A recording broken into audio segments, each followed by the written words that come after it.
সবাইকে জানাচ্ছি আমার পক্ষ থেকে সালামুন আলাইকুম। আজ আমার আলোচনার বিষয় কোরআনের সিজদা এবং প্রচলিত সিজদা দ্বারা কি বোঝানো হয়েছে। সিজদা সম্পর্কিত আয়াত ও কিছু কথা একটু বেশি বড় হতে 4 খণ্ডে ভাগ করে 66টি সিজদা শব্দ থেকে আজ প্রথম খণ্ডে 14টি সিজদা শব্দের অর্থ কিছু আলোচনা করলাম। বাকি 3 খণ্ড পরপর থাকবে ইনশাআল্লাহ। যেভাবে ইসলামের বিধান ও কোরআনের অনুবাদের বিকৃতি হয়েছে, তাতে রুকু সিজদা ও খাররা বা খাররু সিজদার আলোচনা করে শেষ করা যাবে না। রুকু সিজদা সালাত ও জাকাতের শব্দের অর্থ নিয়ে এ পর্যন্ত প্রচুর আলোচনা হয়েছে এবং হবে। তবে এক একজনের বক্তব্য এক এক রকম, আমার বক্তব্য ভিন্ন রকম। আমি শুধু আমার বক্তব্য পেশ করতে পারি, আমি কাউকে মানতে বলি নাই। মানা না মানা যার যার ব্যক্তিগত ব্যাপার। আমরা সত্যকে উদ্ঘাটন করার জন্য শুধু আলোচনাই করতে পারি।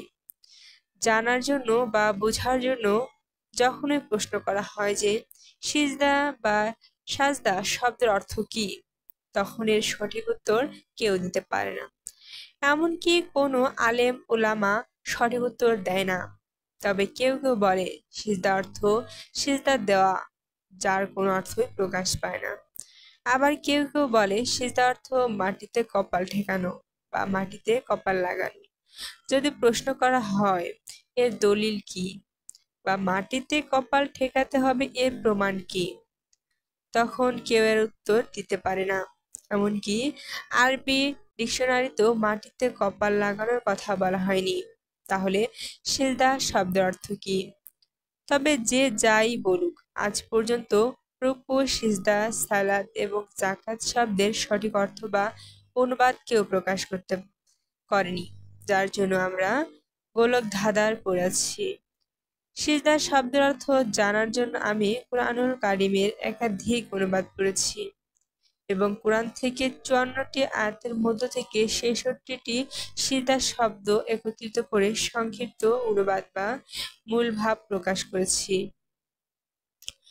উলিল আলবাম তথা জ্ঞানীগণ ভাবনা চিন্তা করুন। 38 নং সূরার 75 নং আয়াত। আল্লাহ বলেন, হে ইবলিস, আমি যাকে নিজ হাতে সৃষ্টি করলাম তাকে সিজদা করতে কিসে তোমাকে নিষেধ করলো? তুমি কি দম্ভ দেখালে, নাকি তুমি খুব উচ্চমানের অধিকারী হয়েছ? সূরা হুদ আয়াত 75। সিজদা যদি হয় মাটিতে কপাল ঠেকানো, তাহলে সালাত বা নামাজ ছাড়াই ফেরেশতাগণ কেন আদমের পায়ের কাছে মাটিতে কপাল লাগিয়ে আদমকে সিজদা করার কথা বলা হলো? তাহলে মানুষকে সিজদা এবং আল্লাহকে সিজদার অর্থ কি দাঁড়ায়? আল্লাহর সামনে আল্লাহকে সিজদা না করে আল্লাহর সৃষ্টি প্রাণীকে সিজদা দেওয়া কি আল্লাহর জন্য অপমানবোধ নয়? কারণ আল্লাহ তো বলেছেন যে তোমরা চন্দ্র সূর্যকে সিজদা করো না, সিজদা করো আমাকে, যিনি এগুলো সৃষ্টি করেছেন। 41 নং সূরার 37 নং আয়াত। তবে উপরোক্ত আয়াত দ্বারা সিজদা শব্দের যে অর্থ প্রকাশ পায় তা হলো ইবলিসের চেয়ে আদমের মর্যাদা বেশি দেওয়াতে ইবলিস কোনো মতেই তা মানতে পারল না। তাই ইবলিস শয়তান আল্লাহকে বলল, 17 নং সূরার 62 নং আয়াত। সে বলল, দেখুন তো, এ না সে ব্যক্তি যাকে আপনি আমার চাইতে উচ্চ মর্যাদা দিয়েছেন? যদি আপনি আমাকে কিয়ামত দিবস পর্যন্ত সময় দেন, তবে আমি সামান্য সংখ্যক ছাড়া তার বংশধরকে সমূলে নষ্ট করে দেব। সূরা বনী ইসরাইল আয়াত 62। ইবলিস আদমকে সিজদা করেনি, তার অর্থ ইবলিস আদমকে মেনে নেয়নি।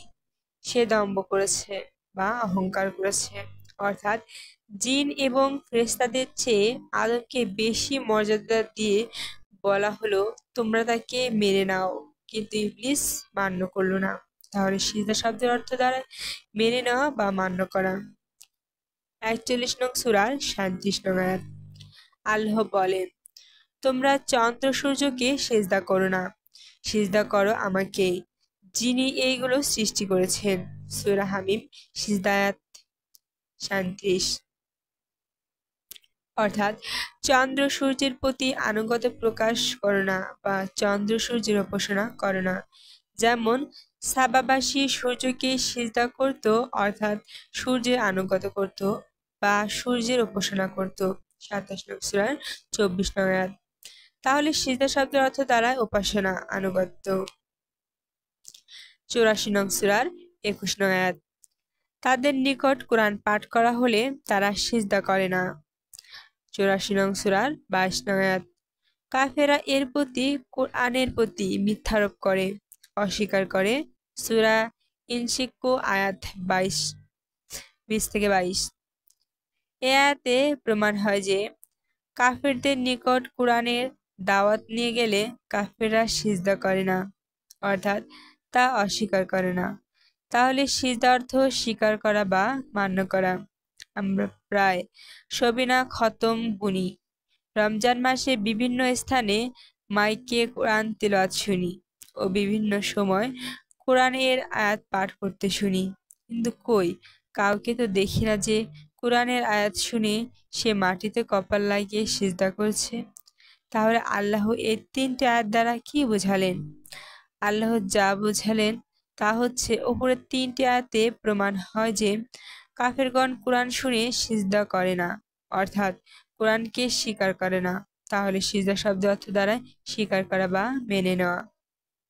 19 নং সূরার 58 নং আয়াত। আল্লাহর মনোনীত বান্দাদের নিকট কোরআন পাঠ করা হলে তারা বিনয়ের সাথে কাঁদতে কাঁদতে সিজদায় লুটিয়ে পড়ত। 17 নং সূরার 107 নং আয়াত। কোরআন পাঠ করলে তারা সিজদায় লুটিয়ে পড়ত। 25 নং সূরার 15 নং আয়াত। আল্লাহর আয়াত বিশ্বাস করে অহংকার না করে সিজদায় লুটিয়ে পড়ত। প্রতিটি অনুবাদে সিজদার অর্থ সিজদা দেওয়াতে সঠিক অর্থ প্রকাশ হলো না। এই 3টি আয়াত সিজদা শব্দের পাশাপাশি খিরু খররু শব্দ রয়েছে, যার অর্থ লুটে পড়া, লুটে পড়া, লুটিয়ে পড়া। লুটে যাওয়া আর মাটিতে কপাল ঠেকানো এক নয়। আবার লক্ষ্য করুন, লুটে পড়া আর মাটিতে কপাল লাগানো এক নয়। এই 3টি আয়াত দ্বারা বোঝা যায় যে নিজেদের ভুল বুঝতে পেরে অহংকার না করে তারা কোরআনের আয়াত শুনে মাটিতে পড়ে গিয়ে গড়াগড়ি খেত, অর্থাৎ তারা অনুতপ্ত হয়ে মাটির সাথে মিশে যেন এক ধরনের আনুগত্য প্রকাশ করতে চাইত। যেমন উদাহরণস্বরূপ বলা যায়, বর্তমান ঢাকায় শিয়া সম্প্রদায় দেখা যায় যে তারা হায় হোসেন বলে বলে শরীর ও বুক থেকে রক্ত বের করে মাটিতে গড়াগড়ি করে এক ধরনের আনুগত্য প্রকাশ করে, যদিও বা তাদের বানানো নিয়ম।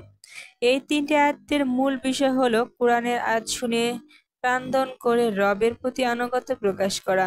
তাহলে সিজদা শব্দের অর্থ দাঁড়ায় আনুগত্য প্রকাশ করা। 2 নং সূরার 125 নং আয়াত। ইব্রাহিম ও ইসমাইলের প্রতি নির্দেশ। তাওয়াফকারী, ইতিকাফকারী, রুকু ও সিজদাকারীদের জন্য আমার গৃহ পবিত্র রাখবে। 22 নং সূরার 26 নং আয়াত। ইব্রাহিম ও ইসমাইলের প্রতি নির্দেশ। তাওয়াফকারী, অবস্থানকারী, রুকু ও সিজদাকারীদের জন্য আমার গৃহ পবিত্র রাখবে। উপরোক্ত 2টি আয়াতে আল্লাহ যদি সালাত আদায়কারী বলতেন তাহলে সালাতের সমস্ত নিয়ম এখানে চলে আসতো, কিন্তু আল্লাহ এখানে সালাতের কথা না বলে বলেছেন তাওয়াফ ও অবস্থানকারী, রুকুকারী ও সিজদাকারীদের কথা। এই কথার মধ্যে চিন্তাশীল সম্প্রদায়ের জন্য ভাবনা চিন্তার প্রয়োজন আছে বলে আমি মনে করি।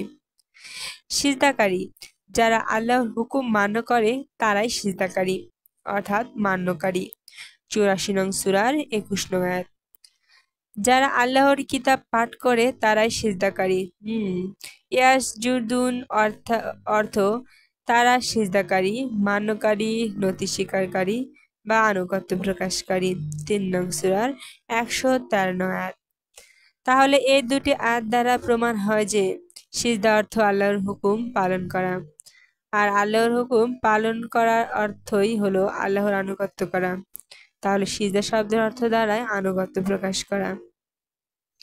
15 নং সূরার 98 নং আয়াত। আল্লাহ রসুলকে বলেছেন, তুমি সিজদাকারীদের অন্তর্ভুক্ত হও। সূরা হিজর আয়াত 98। এই সিজদার অর্থ, যারা আল্লাহর কালাম পাঠ করে, সালাত কায়েম রাখে, জাকাত প্রদান করে, তুমি সেই সমস্ত মানুষের কাছে যাও, তারাও তোমার কাছে আসবে, তাদের কথা শুনো এবং তাদেরকে তোমার সাথে আবদ্ধ রেখে তুমিও তাদের অন্তর্ভুক্ত থাকো। ইহাই সিজদাকারীদের অন্তর্ভুক্ত হওয়া। অর্থাৎ যারা আল্লাহকে মান্য করে তুমি তাদের অন্তর্ভুক্ত হও, যারা সকাল সন্ধ্যা আল্লাহকে ডাকে তুমি তাদেরকে আবদ্ধ রাখো। 18 নং সূরার 28 নং আয়াত। তাহলে এই সিজদা নামাজের সিজদা বলে প্রমাণ হয় কি? যদি না হয় তাহলে সিজদা অর্থ কি? 26 নং সূরার 219 নং আয়াত। আল্লাহর রসুলকে বলেছেন, আল্লাহ দেখেন সিজদাকারীদের সাথে তোমার উঠা বসা। সিজদাকারীদের সাথে উঠা বসা দেখেন, তাহলে রসুল কি সিজদা করতেন না? অন্যরাই কি সিজদা করত, আর রসুল কি সেই সিজদাকারীদের সাথে উঠা বসা করত? তাহলে এরা কোন সিজদাকারী? উত্তরে, যারা আল্লাহর হুকুম পালন করে তাদেরকে নিয়ে যখন রসুল বসেন ও বিদায় দেওয়ার জন্য যখন উঠেন এবং তাদের সাথে চলাফেরা, আসা যাওয়া, উঠা বসা সবই আল্লাহই দেখেন। আল্লাহর আদেশ পালন করা সেই মানুষগুলোকে আল্লাহ সিজদাকারী বলেছেন। অর্থাৎ আল্লাহ দেখেন নতি স্বীকারকারী, মান্যকারী, আনুগত্যকারীদের সাথে তোমরা উঠা বসা, তাহলে সিজদা অর্থ আনুগত্য। 48 নং সূরার 29 নং আয়াত। আল্লাহর অনুগত্য সন্তুষ্ট কামনায় তুমি তাদেরকে রুকু সিজদা অবস্থায় দেখিবে। সূরা ফাতিহা আয়াত 29। তারা সব সময় কি রুকু ও সিজদায় পড়ে থাকতো, বা রসুল তাদেরকে যখনই দেখতেন তখনই কি তাদেরকে রুকু ও সিজদায় দেখতেন? এমনটি তো হতে পারে না। তাহলে এই আয়াতে সিজদা শব্দের আসল অর্থ কি হবে? সিজদা অবস্থায় দেখা, অর্থাৎ তাদেরকে আল্লাহর আনুগত্য প্রকাশে নিয়মিত সালাত, জাকাত ও নিয়মিত কুরআন তিলাওয়াতকারী অবস্থায় দেখিবে, যা কাফিরগণ করে না। রুকু অর্থ তাদেরকে ওই কাজগুলো বিনয়ের সাথে করা অবস্থায় দেখিবে, কারণ এই মানুষগুলোর প্রতি রাদিয়াল্লাহু আনহু, আল্লাহ তাদের প্রতি সন্তুষ্ট এবং তারা আল্লাহর প্রতি সন্তুষ্ট। 58 নং সূরার 22 নং আয়াত। এই ব্যক্তিগণকে সূরা মাইদার 55 নং আয়াতে রকিউন অর্থ তারা রুকুকারী বলা হয়েছে। তারা রুকুকারী অর্থাৎ তারা বিনয়ী, বিনম্র হওয়াতে তাদের মুখমণ্ডল সবসময় নম্রতার চিহ্ন, বিনয়ের চিহ্ন বা বিনয়ের প্রভাব থাকবে, যাকে বলা হয় সিজদার চিহ্নিত, তবে কপালে নয়, মুখমণ্ডলে।